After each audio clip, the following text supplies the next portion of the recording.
Hello प्यारे बच्चों, कैसे हैं आप सब। आशा करती हूँ आप सब अच्छे होंगे। आज मैं आपको 4th क्लास का चैप्टर नंबर 5 पढ़ाने जा रही हूँ, जिसका नाम है चित्रकार और शेर। कक्षा 4 का चैप्टर अध्याय 5। ठीक है।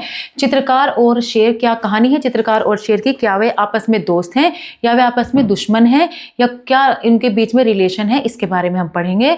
और क्या होता है इन दोनों के बीच में। तो देखिए, कहानी बहुत ही अच्छी है, बहुत ही इंटरेस्टिंग है। इसमें देखते हैं।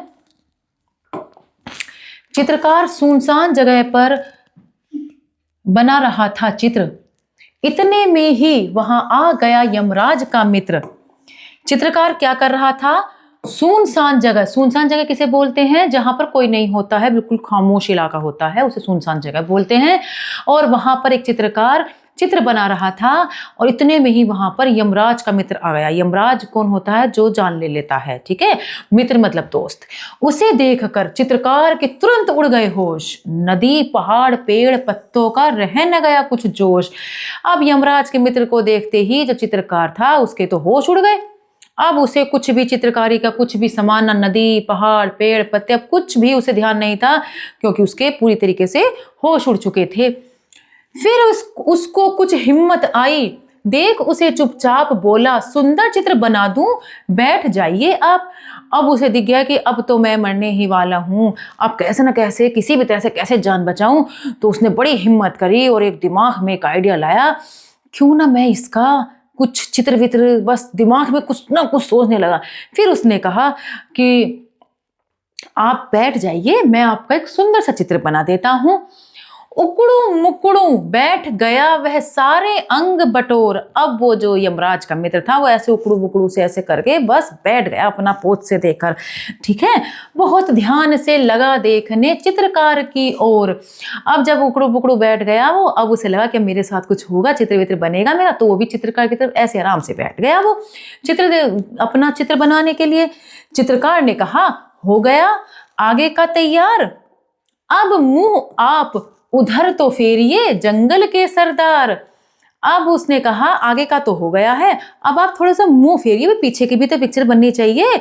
पीछे का अब थोड़ा सा मुंह आप उधर फेरिए, जंगल के सरदार। जंगल के सरदार कौन है, शेर होता है जंगल का सरदार। बैठ गया वह पीठ फिराकर चित्रकार की ओर। अब उसने चित्रकार की तरफ पीठ कर ली। चित्रकार चुपके से खिसका जैसे कोई चोर, बहुत देर तक आंख मूंद कर पीठ घुमाकर शेर। अब उसने तो पीठ घुमा ली चित्रकार की तरफ से। अब चित्रकार ने सोचा, अब ये बहुत बढ़िया मौका है शेर के पास से सरकने का। अब वो धीरे से, जैसे चोर चुपचाप निकल कर चले जाते हैं, इसी तरीके से चित्रकार वहां से खिसक गया।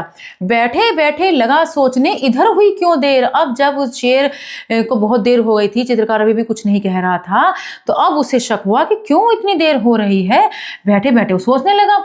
झील किनारे नाव लगी थी, एक लगा था बांस, चित्रकार ने बांस पकड़ कर ली जी भर कर सांस।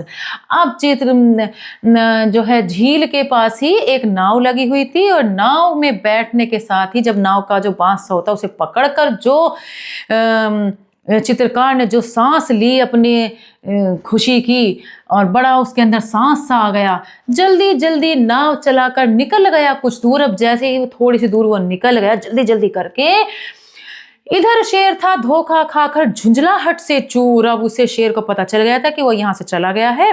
अब जो है शेर भी आया, झुंझलाहट हो गई थी उसे, शेर को बहुत ज्यादा।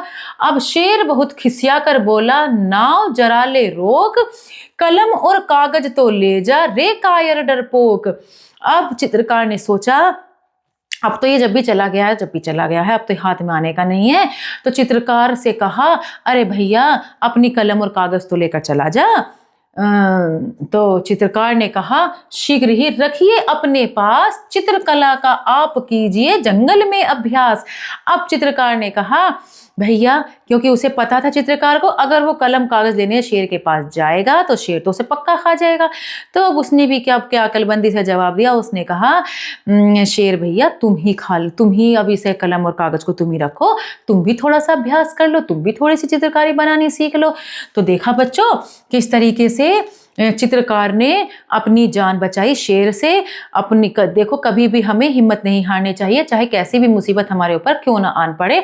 हिम्मत के साथ उसने उपाय सोचा और तभी तो वो उसने कुछ उपाय सोचा, तभी तो उसने अपनी जान बचाई शेर के सामने से, वरना शेर तो उसे खा ही जाता है ना। तो अब आगे देखते हैं इसकी अभ्यास क्या सीखा। इसमें पहला है मौखिक प्रश्न, कविता में यमराज का मित्र किसे कहा गया है? तो कविता में यमराज का मित्र शेर को कहा गया है। चित्रकार ने शेर के सामने क्या प्रस्ताव रखा?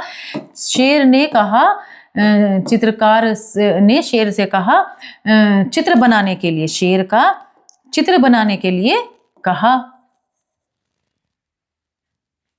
चित्र बनाने का प्रस्ताव रखा कि हाँ भाई उसका भी चित्र बन जाएगा, है ना। शेर चित्र बनवाने के लिए कैसे बैठ गया? उकड़ू मुकड़ू बैठ गया, उकड़ू मुकड़ू, उकड़ुम मुकड़ुम वो बैठ गया। जंगल का सरदार किसे कहा जाता है? तो जंगल का सरदार शेर को कहा जाता है। चित्रकार ने शेर को कैसे फुसलाया? चित्रकार ने शेर को फुसलाया कि आ जाओ मैं तुम्हारा भी चित्र बनाता हूँ बड़ा सुंदर सा, और तुम भी उकड़ुम मुकड़ुम करके फिर वो शेर भी बैठ जाता और उसके फुसले में आ जाता है। नाव में बैठकर चित्रकार को कैसा लगा? नाव में बैठकर तो उसने बड़ी ही राहत की सांस ली, उसे बड़ा ही राहत भरी सांस उसे महसूस हुई। शेर ने चित्रकार को डरपोक क्यों कहा? शेर ने चित्रकार को डरपोक इसलिए कहा क्योंकि वो उसका चित्र बनाने के बहाने से चुपचाप वहां से चला गया था चोर की तरह, और उसका सामना नहीं किया, इसलिए उसने उसको डरपोक कहा। चित्रकार ने शेर को चित्रकला का अभ्यास करने की सलाह क्यों दी? चित्रकार ने शेर को चित्रकला का अभ्यास करने की सलाह इसलिए दी क्योंकि अगर वो उससे कलम कागज ले लेता शेर से चित्रकार, तो वो उसे खा जाता, इसलिए उसने कहा अपने, जिससे कि उसे ये भी ना लगे, तो इसलिए उसने कहा कि आप ही इससे अभ्यास कर लीजिए। ठीक है, आगे है चित्रकार सुनसान जंगल में क्या कर रहा था? तो चित्र बना रहा था। जंगल में चित्र बनाते समय शेर आ गया। आगे है जंगल में झील किनारे नाव लगी थी। चित्रकार सुनसान जगह पर, ये पंक्तियां हैं जो कि हमारी ऊपर से पूरी हो जाएंगी देखकर कहानी में से।